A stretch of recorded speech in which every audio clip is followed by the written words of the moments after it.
इसके पहलुओं की बात है। दोस्तों, कल के धरने के बाद से हालात एकदम बिगड़ गए हैं।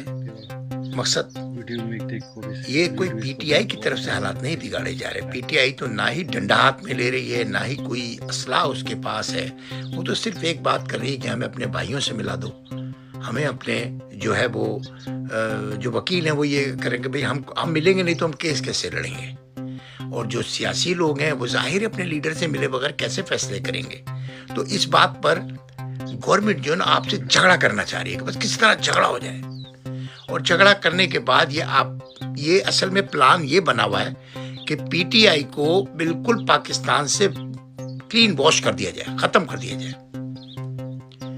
और ये प्लान बिल्कुल फाइनल हुआ है 2 दिन पहले, बिल्कुल फाइनल हुआ है। और इस धरने ने उसके ऊपर एक छोटी सी और थप्पी लगा दी है।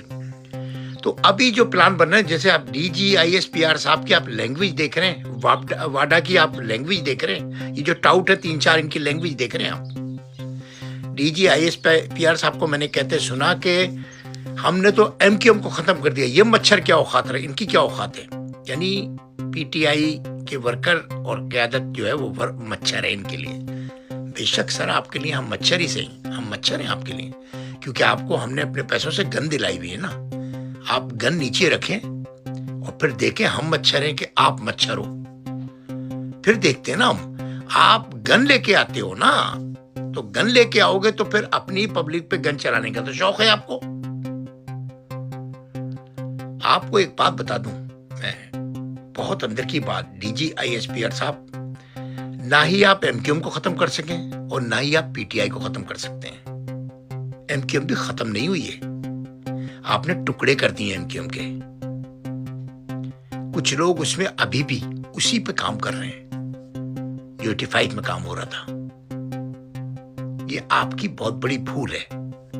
आपने उनको इतना गंदा कर दिया, इतना गंदा कर दिया कि वो एक सीट नहीं जीत सकते आपकी हेल्प के बगैर। और यही आपने नून लीग के साथ किया है, यही आपने पीपल्स पार्टी के साथ किया है, यही आपने मौलाना के साथ किया है। सबके साथ आप यही करते हो, लेकिन ये आप पीटीआई के साथ नहीं कर सकोगे। ये मैं आपसे बैट करता हूं कि आप नहीं कर सकते पीटीआई के साथ, क्योंकि पीटीआई के साथ 95% अवाम है।